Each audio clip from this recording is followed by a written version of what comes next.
tout le monde m'entend bien. Mais merci à tous pour cette nouvelle saison des Insiders qui prend une forme un peu différente de ce qui était l'année dernière, dans le sens où on va essayer d'avoir des Insiders qui soient à la fois en présentiel et en distanciel. Donc, vous ne voyez pas, mais pour la première fois, on a un peu de public aujourd'hui. Et le but, c'est aussi de... surtout sur des sujets qui vous intéressent, que les gens qui ont l'opportunité de venir suivre les Insiders puissent se rencontrer à l'issue des discussions et pourquoi pas déjeuner ensemble et puis interagir avec nous en direct. Donc aujourd'hui, on voulait revenir sur un sujet qu'on a déjà traité d'une manière l'année dernière, qui est donc le sujet des matrices de compétences. Un sujet qui continue à bien évoluer et à nous permettre d'avancer sur les relations entre l'accompagnement vers l'acquisition de compétences et les métiers et la construction de formation au niveau du campus cyber et au-delà. Et on voulait vous faire le point aussi parce qu'on a une nouvelle matrice qui vient de sortir et qui est maintenant accessible sur le wiki. En quelques mots, on va suivre un insider tel qu'on le fait d'habitude. Donc, quelques mots sur l'actualité du campus. On va vous reparler un tout petit peu de la matrice des compétences métiers techniques, mais surtout de la matrice des compétences sur les métiers connexes. Et puis, on voulait vous présenter différentes mises en application de cette matrice, aussi bien avec la NDRH que ici au campus cyber. Et puis, on finira comme d'habitude avec un temps de questions et de réponses. On espère arriver de tenir l'horaire, donc ça devrait nous amener à une fin vers 12h15 ou plus tard. En matière d'actualité aujourd'hui au campus, sur ce qu'on peut vous communiquer, sachez que on va aller présenter la plateforme CTI et la doctrine CTI qui a été développée au sein du GT CTI au FIRST le 8 novembre à Berlin. Et c'est pour nous assez important parce que c'est la première fois qu'on va à l'international pour présenter une des productions du Studio des communs. La présentation sera faite par l'un des membres, l'un des coordinateurs du GT et par moi-même à Berlin, donc le 8 novembre. Et puis, comme on l'avait déjà annoncé en septembre, on va essayer de continuer à aller prendre de la place sur les scènes internationales pour présenter les différents travaux qu'on peut mener ensemble. Donc, on a postulé à différents événements. Et puis, si on est retenu, bien sûr, on ne manquera pas de vous les présenter. Si on en vient au cœur du sujet, je vais vous parler un tout petit peu de la matrice des compétences connexes. Donc,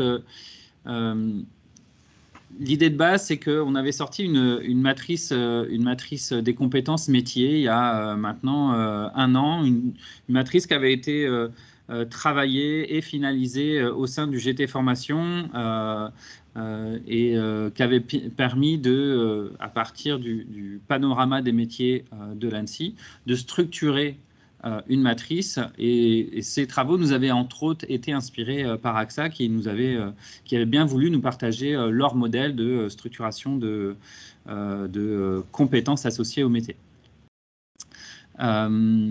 Ça a plutôt bien fonctionné. Aujourd'hui, c'est sur le site du wiki depuis 1 an et on a en continu entre 15 et 20 téléchargements mensuellement.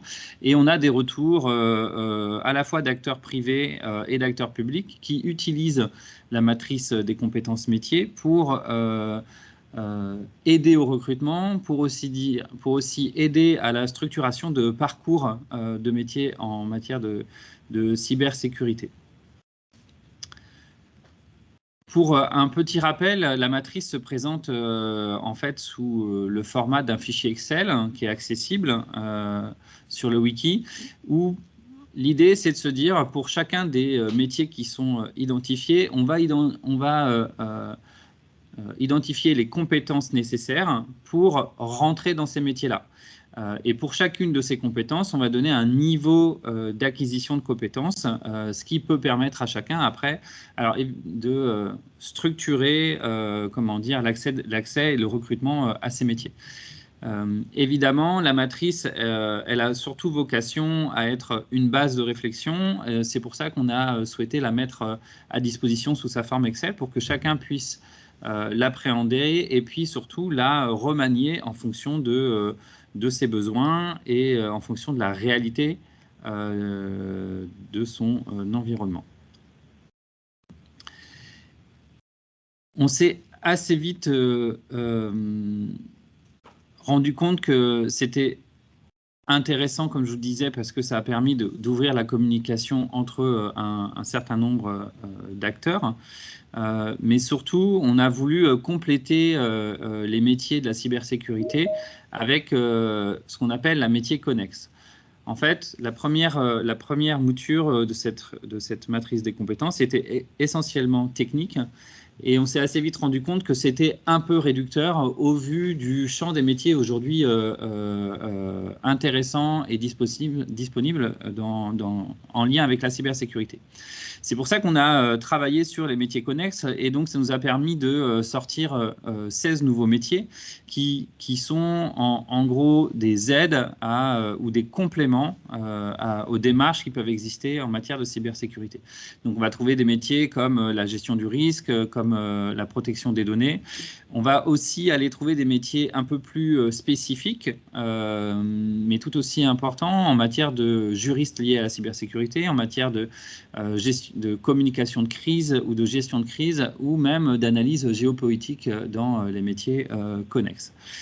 Ce qui fait qu'aujourd'hui, en matière de métiers de la cybersécurité à la fois technique et connexe, les deux matrices vont pouvoir couvrir à peu près 40 métiers, en tout cas vont pouvoir décrire les compétences associées au niveau de 40 métiers. Et ça nous a permis de commencer à développer des nouveaux usages et puis surtout de tisser des premières collaborations avec des organes qui sont pas forcément à l'origine ici au campus cyber, mais qu'on a pu aller rencontrer pour monter des premiers événements. Et pour vous parler du premier d'entre eux, je vais laisser la parole à Anne. Je vais activer ton micro et ta caméra et te laisser la parole pour présenter du coup les premiers travaux qui vont être lancés avec la NDRH. Alors, normalement, tu dois pouvoir activer ton micro et activer ta caméra, Anne. On te voit. Voilà. Bonjour à tous, merci Fabien. Juste en complément, en fait, lorsqu'on a travaillé sur cette matrice aussi, ça rejoignait une démarche qu'on avait initiée aussi au CLUSIF sur comment avoir une approche basée sur les compétences pour aussi promouvoir la diversité et l'inclusion en ayant la capacité de donner la chance à des profils entre guillemets différents. Alors en fait, cette matrice, une fois qu'on l'a faite, on l'a conçue comme étant un dénominateur commun entre les différents acteurs et de l'écosystème. Donc l'écosystème, évidemment, les DRH et les équipes RH ont un rôle clé à jouer parce qu'elles doivent collaborer avec les responsables cyber, les RSSI, les CISO pour définir des plans de formation, des plans de recrutement et qu'en fait, on est convaincu qu'il faut avoir une approche basée sur les compétences. Or, le constat est simple, c'est que les DRH n'ont pas forcément une très bonne connaissance des métiers de la cyber, notamment lorsqu'elles ce ne sont pas des entreprises dans la filière cyber en tant que telle, et qu'en fait, on a vocation à leur partager, on a créé cet événement avec la NDRH justement pour leur expliquer et les encourager à utiliser cette matrice comme un guide au quotidien dans le développement des plans de formation et de rétention et d'acquisition de talents au sein de leur entreprise. Donc, ça, c'est extrêmement important. Et en fait, les DRH, ça va leur donner je dirais, une grille des lectures des différents métiers et des différentes compétences qu'elles doivent développer au sein de leur entreprise. Mais aussi, ça va leur donner une base et une terminologie commune pour aller discuter soit avec les organismes de formation, soit avec les écoles ou alors avec des candidats qui auraient ces compétences acquises au gré de leur expérience. Et ça, c'est extrêmement important et c'est pour ça qu'on a créé cet événement avec la NDRH qui est un premier événement, mais qui a vraiment vocation à faire adhérer et à embarquer les DRH dans l'usage de cette matrice. Et pour faciliter la vie au quotidien aussi avec les les ciseaux et les RSSI, parce que vous et moi, on sait très bien qu'il y a beaucoup de RSSI et de ciseaux qui se disent, bah, moi, mes RH, ils ne comprennent pas les compétences, ils ne connaissent pas, etc. Donc là, en fait, c'était une aide pour la gestion des talents et des compétences cybersécurité telles qu'on l'a fait pour les DRH. Super, merci beaucoup Anne. On a aussi, ça nous a permis, en fait, la matrice des compétences, de rentrer en contact avec une start-up d'État qui s'appelle Diagorient, qui est un service public d'aide à l'orientation et à l'insertion professionnelle. Et en fait, ce qu'ils font, c'est que Diagorient va permettre de structurer une base de données qui va être utilisée par un grand nombre d'acteurs pour pouvoir aider les personnes soit en recherche d'emploi, soit en cours d'études, à identifier les métiers sur lesquels ils peuvent aller en fonction de compétences acquises ou de compétences recherchées. En gros, l'écosystème qui est utilisé par Diagorient, c'est l'écosystème que vous pouvez voir ici, et c'est aujourd'hui l'outil utilisé par les services de l'État pour du conseil. Entre autres, c'est un outil qui est beaucoup utilisé au niveau de Pôle emploi, de Je veux aider, du SNU, ou encore Un jeune, une solution. Ce qu'on a réussi à faire avec eux, c'est qu'on a réussi à faire intégrer nos deux matrices dans leur environnement, ce qui veut dire que les 40 métiers qui ont été produits à travers les matrices de compétences sont aujourd'hui accessibles, mais surtout visibles pour tous les services de l'État. Et ça représente quand même pas mal d'utilisateurs, puisque l'année dernière, ça représentait à peu près 200 000 utilisateurs pour la partie Pôle emploi, mission locale, et à peu près, ça touchait 15 000 organisations. Et donc, on en est très content parce que les matrices nous permettent de rendre visibles les métiers maintenant dans tous les services de l'État, ce qui n'était pas le cas avant. Et à partir de ces premiers travaux avec Diagorient, ça nous a permis de lancer aussi une autre action qui va vous être présentée par Somalie Napa, qui va apparaître avec moi à l'écran, ici. Bonjour.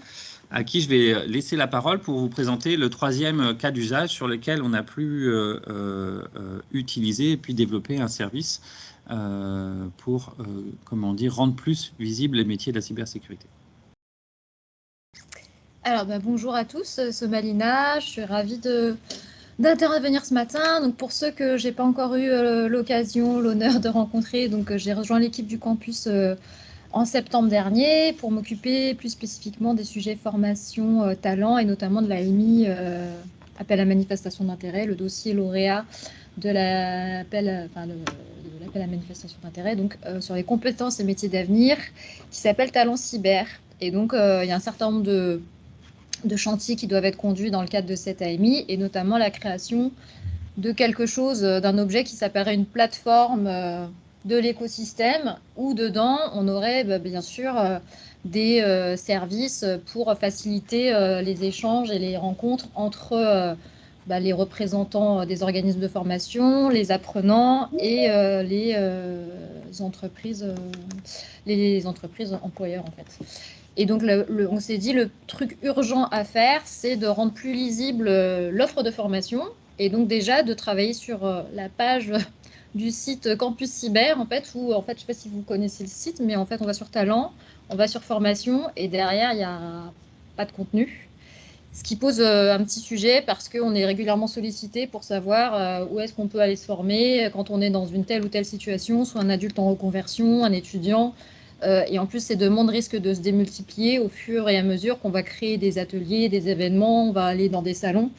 Il y a la campagne aussi qui arrive, donc on va avoir beaucoup de demandes là-dessus. Et donc, on s'est dit, on va déjà faire le minimum du minimum, c'est-à-dire d'ici la fin de l'année, mettre en ligne 1 à 2 pages où il y aura juste un bandeau de recherche, un peu comme Doctolib, avec deux champs qui vont être mon niveau actuel ou un mot-clé et ma localisation.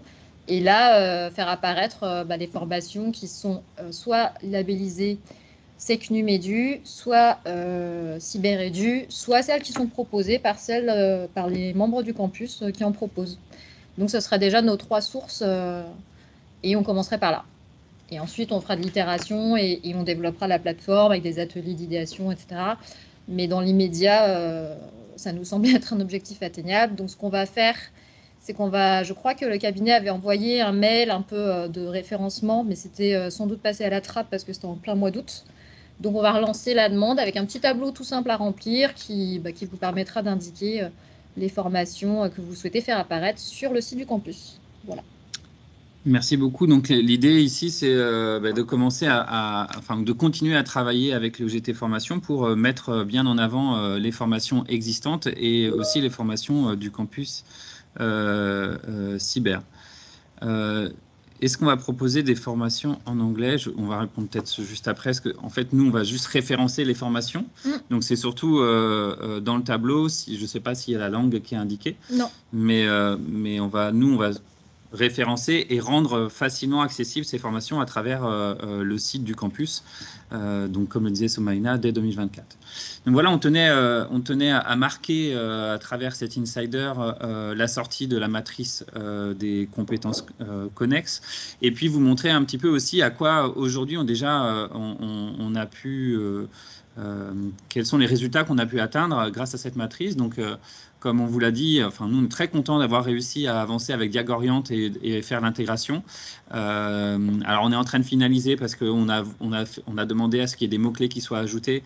Mais grosso modo, ça veut dire que maintenant, les métiers de la cybersécurité, en tout cas les 40 qui ont été définis, sont accessibles sur tous les services de l'État, tous ceux connectés à Diagorient. On va avoir bientôt, en tout cas l'exercice est lancé du côté de Somalina, une page dédiée pour aider les gens de l'orientation sur les formations SecNumEdu et les formations qui sont des membres du campus cyber, et tout ça, ce sera accessible sur notre site. Et puis, les travaux avec la NDRH, donc c'était quelque chose qu'on avait lancé il y a un long moment, mais c'est vrai que en ayant discuté avec eux et en ayant déjà un outil bien formalisé, ça a permis de faciliter les travaux pour commencer à avoir un événement.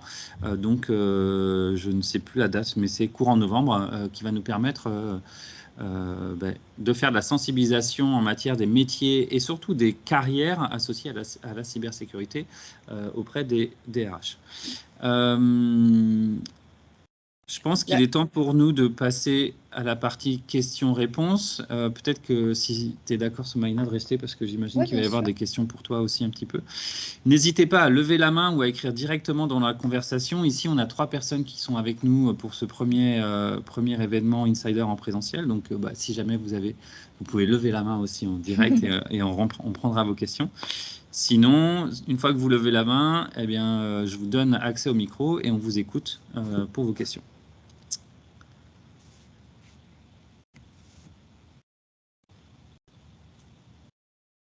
C'est ça, donc merci Anne, la date précise, c'est le 23 novembre.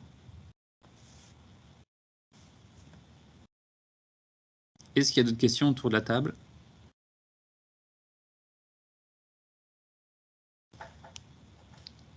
S'il n'y a pas de questions, je veux bien faire un appel volontaire.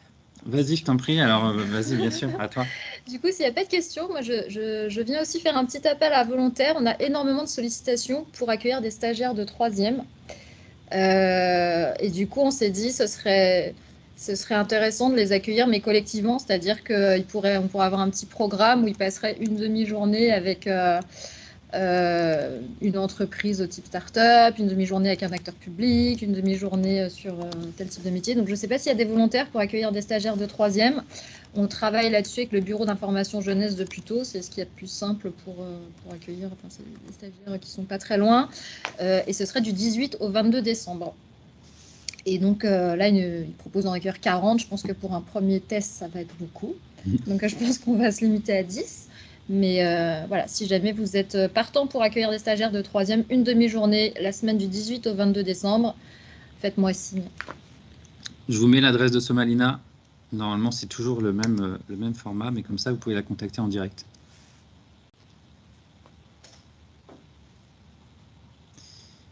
Eh bien, s'il n'y a toujours pas de questions, je vous remercie. Merci de votre attention. Très content de reprendre les insiders pour cette nouvelle année, cette nouvelle session. Et puis, on va continuer à le faire en présentiel parce que c'est aussi ça, le but, c'est qu'on crée des espaces sur lesquels vous puissiez nous rencontrer et qu'on puisse tous se rencontrer sur les différents sujets. Merci à tous. Merci. Bon déjeuner.